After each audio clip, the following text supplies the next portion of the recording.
Welcome to the Goddard Report. Comments made on the Goddard Report and TalkDigitalNetwork.com are an expression of opinion only. Here is Jim Goddard. Welcome to the Goddard Report. My guest is David Chesney, publisher, editor of the White Rock Sun. A big concern in the city of White Rock, and by the way, thanks for being here, David, is in White Rock, right there along the beautiful waterfront, there's a railway that runs through the Burlington Northern Santa Fe Railway. It's been there forever, it seems. And up until recently, people didn't, well, they kind of mind, but the fact was they didn't go by all that often. Now you have trains, it seems, every few minutes packing very dangerous chemicals. But what's really getting people up in arms is the fact that coal dust from these trains is being kicked up all over the neighborhood. Well, it's nice to have this opportunity to talk to you, Jim, and to your listeners. You're absolutely right. BNSF, well, the rail line, I'm not sure exactly when BNSF actually took over this line, but Great Northern had the line for years. So we here in White Rock have come to coexist peacefully with the railway. But you're absolutely right. With the increase, Washington and Oregon recently have dug their heels in and said enough is enough on this coal dust and the thermal coal. Just to quickly set the stage in case people don't understand, when people think of coal, you think of a chunk of black coal, which is, as we know, is nearly as hard as a diamond. That's called metallurgical coal, and that is still being shipped out of the port of Vancouver. It's brought in on the CN line from the Rocky Mountains. So there's two different types of coal. The thermal coal is basically open pit mining. It's dirt. It goes up, it burns very quickly and produces a tremendous amount of pollution. And presently, India and China are the two biggest consumers of thermal coal. But they have seen the dramatic decline of their environment as a result of burning this garbage. So they're getting out of the business. Basically, have said in the next 5 to 10 years, and hopefully within 5 years, they can wean themselves off of this thermal coal. As a result of that, most of this thermal coal comes from Wyoming and Montana, comes across west, and has, up till now, a lot of it been shipped out of the ports in Oregon and Washington State. But because they've basically said we don't have an appetite for this coming out of here anymore, they've now all started heading north to Deltaport. Well, Deltaport is at its maximum, so that's why the expansion of the Surrey docks is going to happen, so that they, now see if you can follow this bouncing ball, take this dirt, coal dirt is the only way to describe it, load it onto barges on the Fraser River, drag it down by tug all the way out into the Georgia Strait, and up to Texada Island, where there's a deep-sea port. Now, if that makes sense to anybody, well, I just have to shake my head. This stuff is so dirt cheap, too. To put it into perspective, if metallurgical coal was $1,000 a ton, this stuff's worth $10 a ton.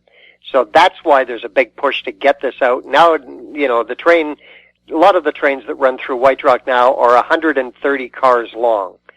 People will say, well, you know, the proponents of shipping this thermal coal out say, well, we spray at the source. So when we load these cars, we spray them with kind of a plastic coating in Montana and Wyoming. Well, that's all very well and fine, but the statistics prove that every single one of those cars loses 500 pounds from the time it leaves Wyoming till the time it gets to the Surrey docks. That's a lot of dust and dirt in the air, and that's one of the reasons south of us they're trying to put an end to this. But Canada seems to be throwing the gates wide open and saying, bring it on. Sorry for rambling on, but I don't think I could have shortened that down any shorter. No, that's fine to explain it. So that's 500 tons of dust spraying out all these trains. How come they just can't put a lid on it? Well, 500 pounds per car. Per car. 130 cars times 500 pounds. It's too expensive to put lids on them. There's not enough profit margin on this to be able to put lids on them. Well, what's happening along that train line? I mean, I've seen videos of big black clouds of dust coming out of these cars. Yep. And of course, the railway says, well, it's unfair. You took it on a windy day. But coming across the prairies, I mean, I can tell you, Montana, Wyoming, those are windy places. And White Rock, probably one of the windier places on the lower mainland because you're right on the ocean.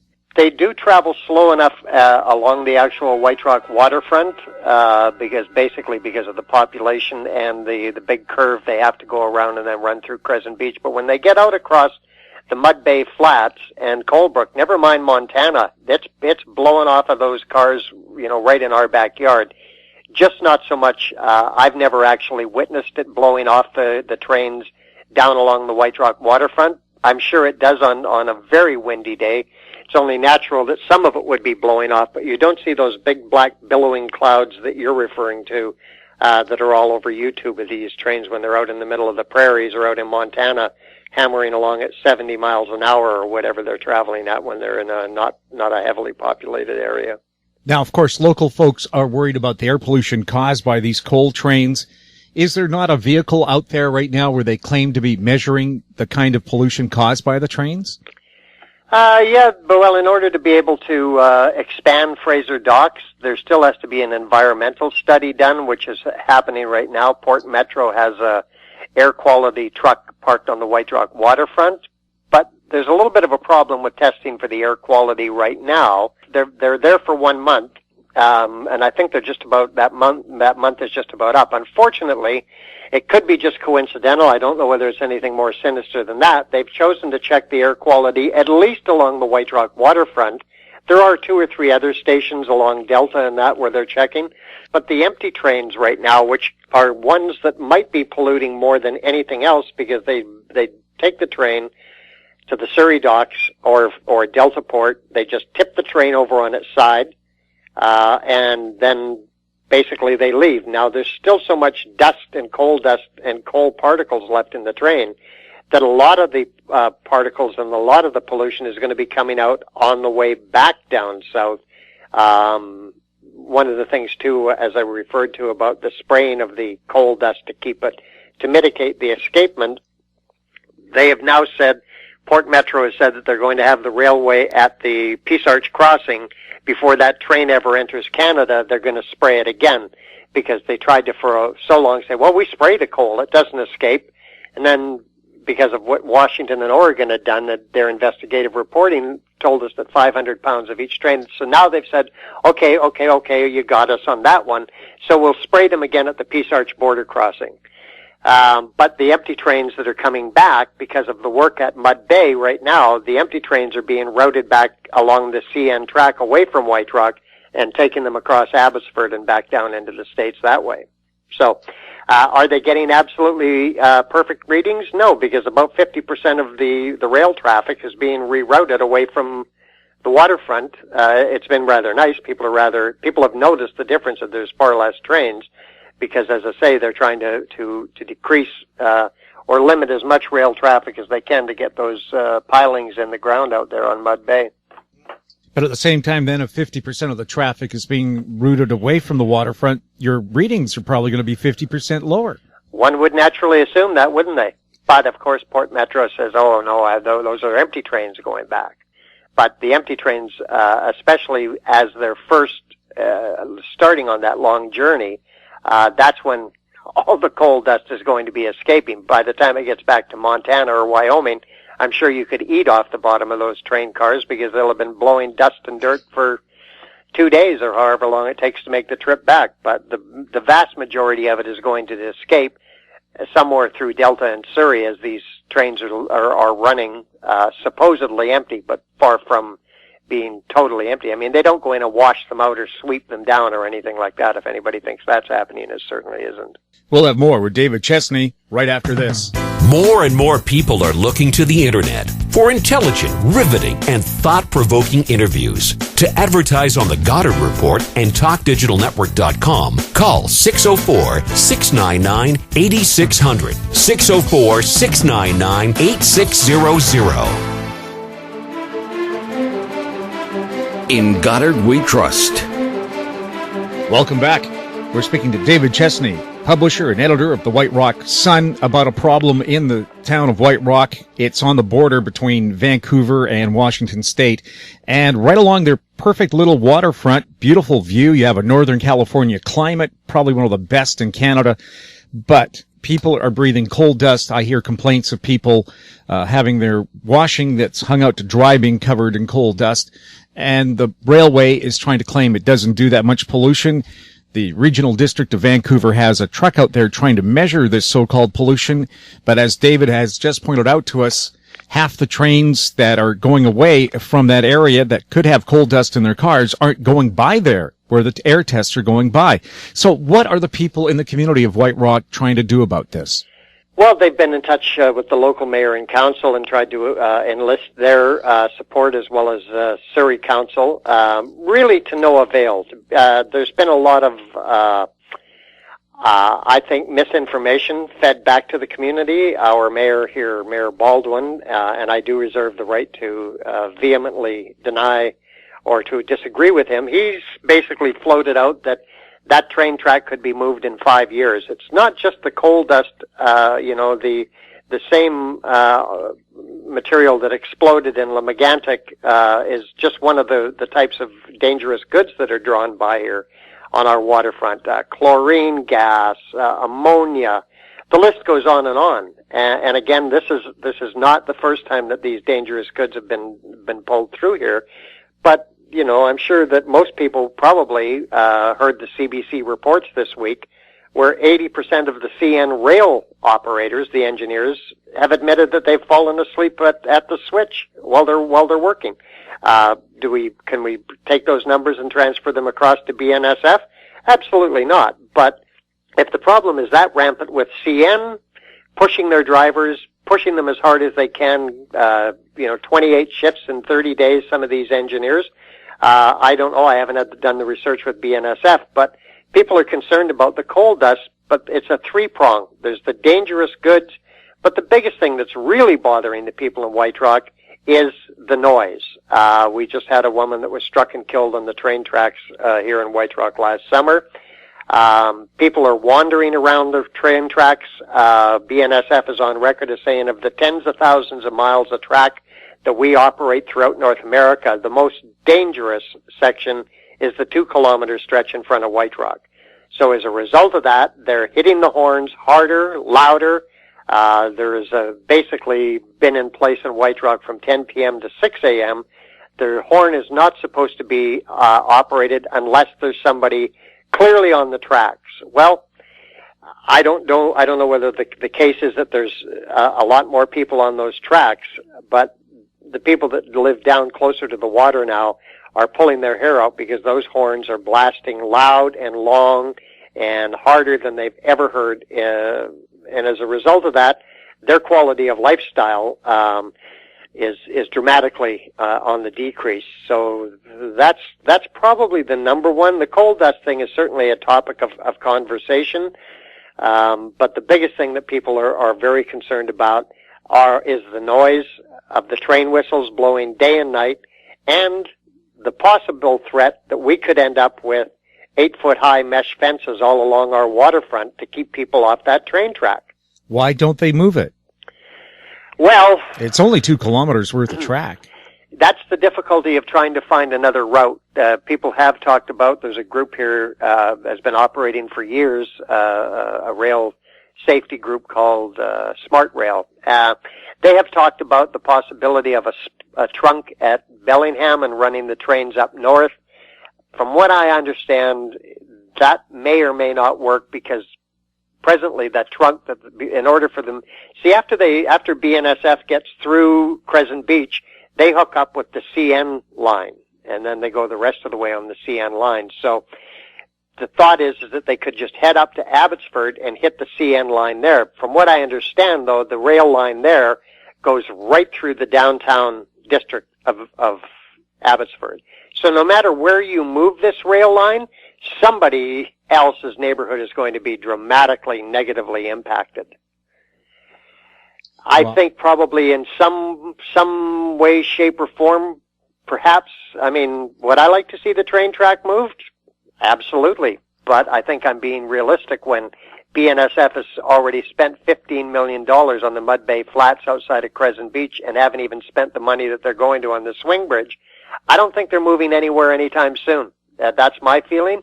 And I think what we should be doing right now is instead of antagonizing BNSF and Transport Canada, which has happened out of the city of White Rock City Hall, I think has done a disservice. I'll be very honest with you. I think that, a little bit of honey goes a lot further than what we've seen. I don't think you want to cross swords with Transport Canada or BNSF. There's a tremendous power there from the federal government. The Rail Act of Canada is a pretty strong piece of legislation. So I don't think little old White Rock should be trying to rattle sabers against Transport Canada and BNSF. But Transport Canada is the one who's bringing up the concern about these long hours put in by railway engineers. They're saying they should have similar standards as airline pilots, who, of course, are entrusted with hundreds of lives every flight they take. And so now they have regulations to make sure, you hope, that they're getting enough rest. But the railway industry is fighting tooth and nail against regulations to make sure engineers are properly rested. It's pretty scary, isn't it? Well, why are they doing that? I mean, do they want a city to go up in flames like they did in Quebec? Well, we just saw a derailment out in the middle of Wawanee, Saskatchewan or somewhere, Kindersley, I know that area. I spent a lot of time there. I mean, I just saw the pictures. I mean, from what I understand, the nearest town was like 200 people. So, what if that had happened on the White Rock waterfront? What if one of these chlorine tankers tips over? And these derailments happen with a great regularity. I've got YouTube videos of just down in Everett, where a whole hillslide, similar to the topography between White Rock and Crescent Beach, this mudslide came down and tipped the train over. Luckily, it tipped over into a farmer's field. In White Rock, if there's any kind of slide or a train derailment, that train is going oceanside and hitting the riffraff, those great big giant rocks that reinforce the waterfront. We start seeing trains toppling over onto that. My good God, we're going to be facing some kind of real catastrophe. Right, and the winds, of course, blow it inland. Absolutely. David, and we should make this clear, too, you're going to be running for White Rock City Council. Is this part of your political thing, or is this just you're generally concerned as a citizen of the area? No, it's definitely one of my platforms. It's a concern of everybody's here. Lemagantic certainly brought the terrible possibilities right straight home to our front doorstep. So, no, it's a big part of my platform. But as I say, I don't want to give anybody any false hope and parrot what the mayor is saying, that this track could be gone in 5 years. I could also win 649 in 5 years. That doesn't mean that it's going to happen. I think, as I've stated earlier, I think what we need to do is to do everything we possibly can to have a good working relationship with Transport Canada and BNSF all the while. And the White Rock has now started proceedings of the Rail Relocation Act. It's a long process. You have to exhaust all avenues to negotiate with BNSF. It could take years. And at the end of the day, as I say, I don't think BNSF has any appetite to move that line, because it would cost them hundreds of millions of dollars to lay new track or build a new line. Who's your MP for the area? Our MP is the resigning Mr. Russ Ebert, the Conservative representative who's done absolutely nothing for this town. Diane Watts now will basically be the new Conservative candidate here. Probably should walk in unless the Conservatives completely implode and get a backlash. But I think even if that happened, Diane Watts is going to be elected.